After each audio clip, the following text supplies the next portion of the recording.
무의식적인 믿음은 우리가 생각하는 것 이상으로 많다.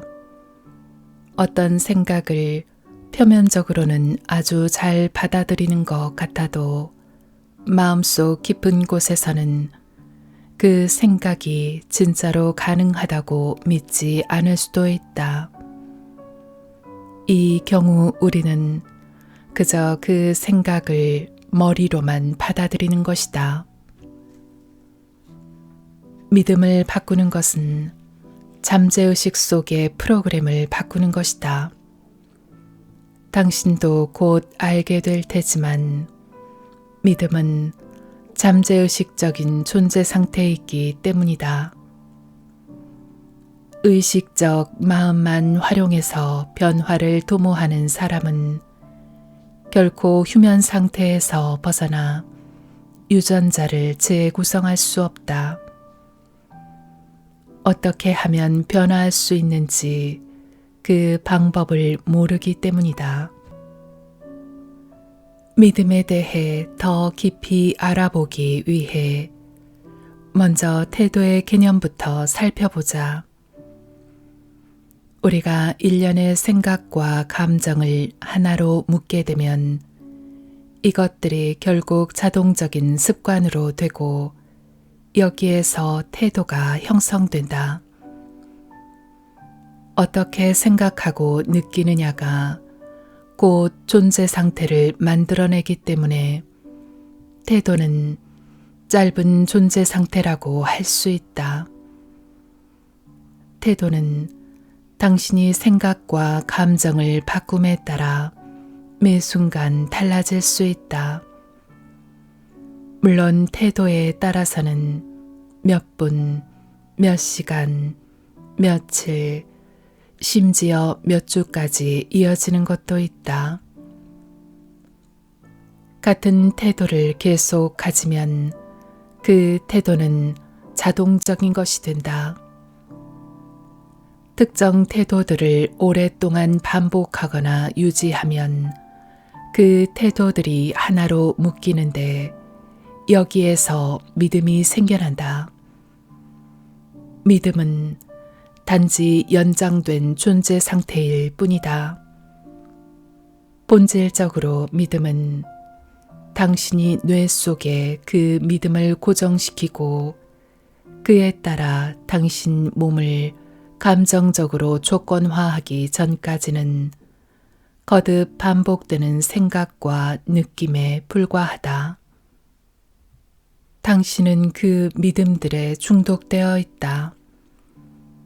그래서 믿음을 바꾸기가 그렇게 어렵고 믿음이 도전받을 때 본능적으로 기분이 나빠지는 것이다.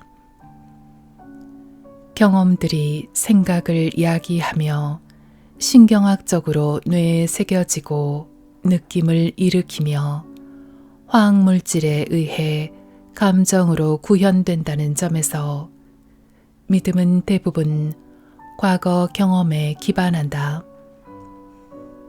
따라서 과거에 있었던 일을 다시 생각하고 분석하는 방식으로 같은 생각을 거듭해서 하게 되면 그 생각들이 자동적 무의식적인 프로그램을 만들고 그 생각을 거듭하는 한 그 프로그램은 점점 더 견고해진다. 그리고 과거의 느낌을 자꾸 되씹고 그때마다 그 사건이 일어났을 때와 똑같이 느낀다면 우리는 잠재의식적으로 우리 몸이 그와 같은 감정을 지닌 마음이 되도록 조건화한다. 그리고 우리의 몸은 무의식적으로 과거에서 살게 된다. 같은 생각과 느낌을 오랜 기간 거듭해서 몸이 마음이 되도록 조건화하고 그런 조건화가 잠재의식적으로 프로그래밍 될 때 믿음은 과거로부터 나온 잠재의식적 무의식적인 존재 상태가 된다. 믿음은 태도보다 더 오래 지속된다. 몇 달, 심지어 몇 년씩 지속되기도 한다. 그리고 그렇게 더 오래 지속되기 때문에 몸 속에 더 깊이 새겨진다. 잠재의식적 인식을 바꾸고 싶다면 당신은 더 의식적이어야 한다. 사실 전에는 그다지 주의를 기울이지 않았던 당신 인생과 당신 자신의 모든 면에 더 많이 집중해야 한다. 깨어나서 더 많은 걸 자각하며 그동안 의식하지 못했던 것을 의식해야 한다. 하지만 그런 일이 쉬울 리 없다. 아무리 그렇게 하고 싶어도 같은 현실을 거듭해서 경험하게 되면 그 현재 세계에 대해 생각하고 느끼는 방식이 계속 같은 태도를 만들어낼 테고 이는 다시 같은 믿음을 고취시킬 것이며 같은 믿음은 같은 인식으로 확대될 것이기 때문이다. 생각과 느낌은 과거의 기억에서 나온다. 특정 방식으로 생각하고 느끼면 태도가 만들어진다. 태도는 거듭되는 생각과 느낌의 단기 경험에서 나오는 짧은 존재 상태이다. 일련의 태도가 한데 묶이면 믿음이 생겨난다. 믿음은 좀 더 길어진 존재 상태이며 잠재의식으로 되는 경향이 있다.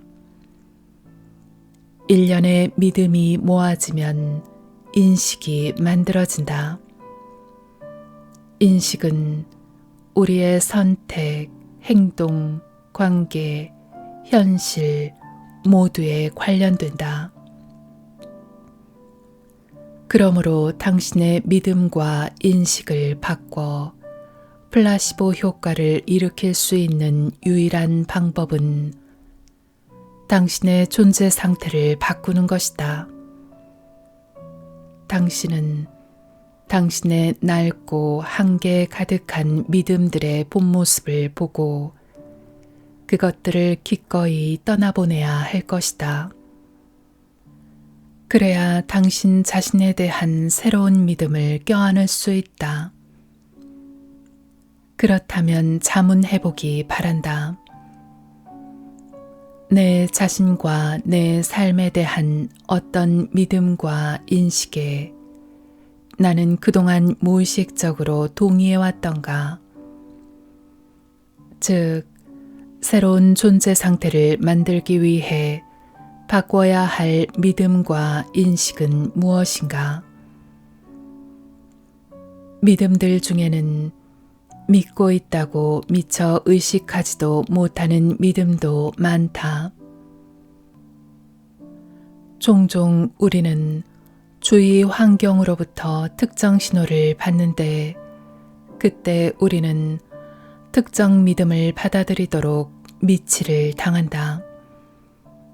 그 믿음이 사실이건 아니건 그 믿음을 받아들이는 순간 우리의 행동뿐 아니라 모든 선택이 그 믿음에 의해 영향을 받게 된다.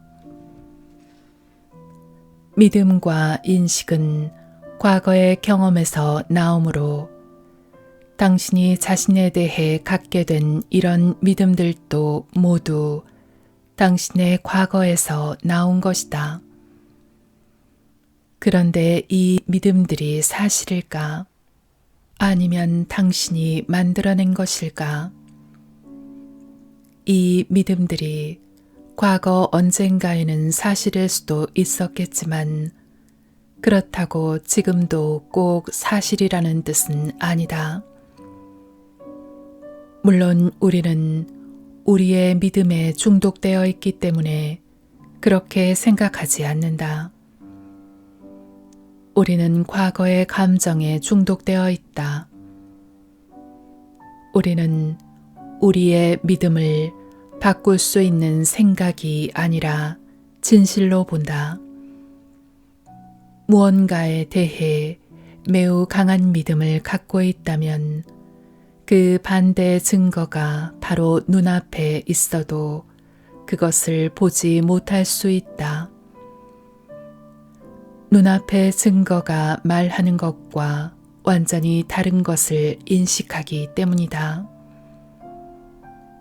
우리는 실제로 꼭 사실이 아닌 많은 것을 믿도록 우리 자신을 조건화했고, 그런 믿음들이 우리의 건강과 행복에 부정적인 영향을 끼친다.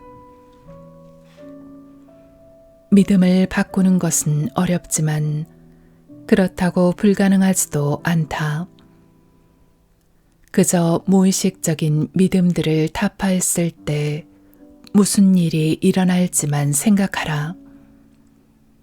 이 모든 일을 다 하기에는 시간이 절대적으로 부족해 라고 생각하고 느끼는 대신 나는 시간에 얽매이지 않아. 난 다 해낼 거야 라고 생각하고 느낀다면 어떤 일이 일어날까? 우주가 나를 반대하고 있어 라고 믿지 말고 우주가 친절하게도 나를 위해 움직이고 있어 라고 믿으면 어떨까? 얼마나 멋진 믿음인가? 우주가 당신을 위해 작동한다고 믿는다면 당신은 어떻게 생각하고 어떻게 살고 어떻게 거리를 걸어 다니겠는가? 당신 삶이 그런 믿음으로 어떻게 바뀌겠는가? 믿음을 바꾸고 싶다면 먼저 그것이 가능하다는 사실을 받아들이는 것부터 시작해야 한다. 그런 다음 고양된 감정으로 에너지의 수준을 높여야 한다. 그리고 마지막으로 당신의 몸이 그 변화를 인식하게 해야 한다. 당신 몸이 생물학적으로 재조직되는 방식이나 그 시기를 꼭 알아야 할 필요는 없다. 그런 생각을 한다는 것은 분석적인 마음을 가동시킨다는 것이고, 그러면 당신은 베타파 상태로 돌아가게 되며 이는 암시 감응력을 떨어뜨린다. 그보다는 최종 결단을 내려야 한다. 그 결단의 에너지 혹은 진폭이 당신 뇌 속의 견고한 프로그램과 당신 몸 속의 감정적 중독보다 더 커질 때 당신은 과거보다 더 커지고 당신 몸은 새로운 마음에 반응하게 될 것이다. 그리고 그때 진짜 변화가 일어날 수 있다. 이 모든 걸 어떻게 할지 당신은 이미 알고 있다. 과거의 당신 자신, 당신 인생의 무언가를 바꾸고 싶어 결심했던 때를 떠올려 보라. 어쩌면 이렇게 말했던 때가 있었을 것이다. 내 기분 따위는 상관없어. 몸을 넘어섬. 무슨 일이 일어나든 상관하지 않을 거야. 환경을 넘어섬. 그리고 아무리 오래 걸려도 상관없어. 시간을 넘어섬. 이 일은 꼭 해내고 말 거야. 그렇게 말하는 순간 당신은 소름이 끼쳤을지도 모르겠다. 존재 상태가 바뀌었기 때문이다. 새로운 존재 상태의 새로운 에너지를 느낀 그 순간 당신은 당신 몸에 새로운 정보를 보냈다. 당신은 고무되었고 익숙한 휴면 상태에서 벗어났다. 생각만으로 당신 몸이 예의 그 과거 상태에서 사는 데서 벗어나 새로운 미래에 살게 되었기 때문이다. 실제로 그때 몸이 마음을 좌우하는 일을 멈추고 당신이 마음을 좌우하게 된 것이다. 당신이 믿음을 바꾼 것이다.